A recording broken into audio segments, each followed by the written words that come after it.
جب رحمت عالم صلی اللہ علیہ وسلم کی پیدائش کو مقصد بیان کرنے لگے، پیدائش کا مقصد بیان کرنے لگے، تو اس مقصد کو بیان کرنے سے پہلے حق تعالی فرماتے ہیں لَقَدْ مَنَّ اللَّهُ عَلَى الْمُؤْمِنِينَ، اے ایمان والو تم پر میرا یہ احسان ہے۔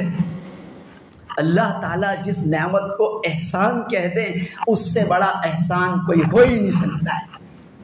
یا اللہ یہ کون سا احسان ہے؟ آگے فرماتے ہیں اذ بعث فیہم رسولا، کہ ہم نے تمہیں ایک رسول دیا۔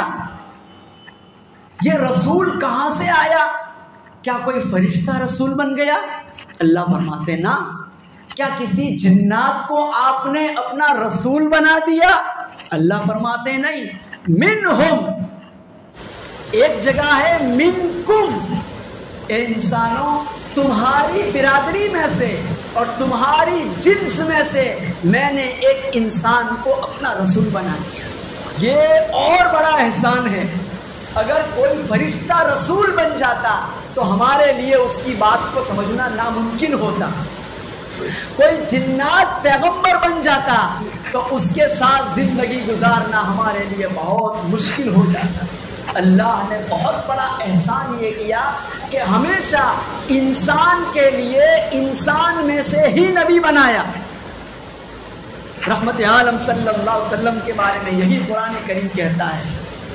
ایک بات درمیان میں کہتا چلا جاؤں گا، بہت سے بیچارے نا واقفیت کی وجہ سے، قرآن و سنت کا علم نہ ہونے کی وجہ سے یوں کہہ بیٹھتے ہیں کہ نبی کو انسان نہیں کہنا چاہیے، گستاخی ہے۔ اللہ با خود کہہ رہے ہیں جتنے انبیاء آئے سب کی انسانیت کا اعلان قرآن کریم جگہ جگہ کرتا ہے۔ یہاں خاص طور پر حضور پاک علیہ الصلوۃ والسلام کی انسانیت کا اعلان کرتے ہیں۔ ایک جگہ تو واضح طریقے سے فرماتے ہیں قل انما انا بشر مثلکم، آپ کہہ دو میں بھی تمہاری طرح انسان ہوں، تمہیں کھانے پینے کی ضرورت ہے، میں بھی کھاتا پیتا ہوں، تم بیمار ہو جاتے ہو میں بھی ہو جاتا ہوں، تم بال بچوں والے ہو میری بھی اولاد ہیں، تم شادیاں کرتے ہو میں نے بھی شادیاں کر رکھی ہیں، تم کاروبار کرتے ہو میں بھی کاروبار کرتا ہوں، تم بیمار ہو جاؤ تو علاج کرواتے ہو میں بیمار ہو جاؤں میں بھی علاج کرواتا ہوں۔ انسانیت کے جتنے لوازمات ہیں جو تمہارے ساتھ لگے ہوئے ہیں وہ میرے ساتھ بھی لگے ہوئے ہیں۔ انما انا بشر مثلکم، فرق صرف اتنا ہے کہ یوحی الیہ، میرے اور تمہارے مرتبے میں بہت بڑا فرق ہے۔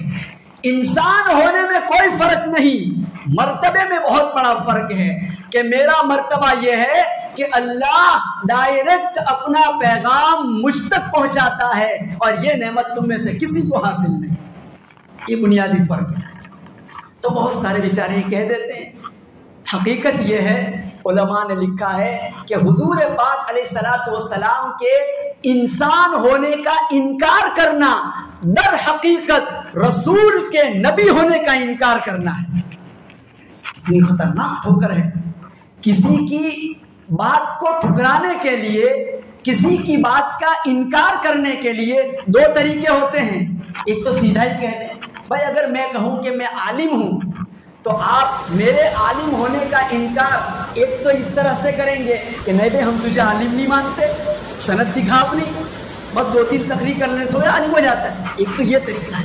دوسرا طریقہ اس سے خطرناک، تو آدمی ہی نہیں ہے، تو آدمی ہی نہیں ہے۔ اسی طرح ڈاکٹر صاحب کہتے ہیں میں ڈاکٹر ہوں، تو ایک طریقہ انکار کرنے کا یہ ہے ہم نہیں مانتے، تیرے پاس کون سا پروف ہے ڈاکٹر ہونے کا، ایک یہ ہے۔ دوسرا طریقہ انکار کرنے کا یہ ہے تو آدمی ہی نہیں ہے، پہلے آدمی بن پھر ڈاکٹر بنی ہو۔ یہ پہلے کے مقابلے میں زیادہ سخت تنقید ہے، یہ پہلے کے مقابلے میں زیادہ سخت لب و لہجہ ہے۔ اس پر انسان کو جو غصہ آئے گا کہ اس کی انسانیت کا انکار کر رہا ہے، یہ سب سے خطرناک غصے کی بات ہے۔ رحمت عالم صلی اللہ علیہ وسلم کے متعلق یہ سوچ رکھنا کہ آپ انسان نہیں تھے، یہ در حقیقت آپ کی نبوت کا انکار ہے، اس لیے کہ کوئی انسان کے علاوہ کوئی مخلوق نبی بن کر کے نہیں آئی، نہ اللہ نے جنات میں سے کسی کو نبی بنایا اور نہ اللہ نے فرشتوں میں سے کسی کو نبی بنایا۔ حضرت آدم علیہ السلام سے لے کر رحمت عالم صلی اللہ علیہ وسلم تک جتنے بھی تقریباً 1.25 لاکھ انسان انبیاء بنے، سب کے سب انسانی برادری میں سے آئے۔ یہ ضمناً بات کہہ دی میں نے۔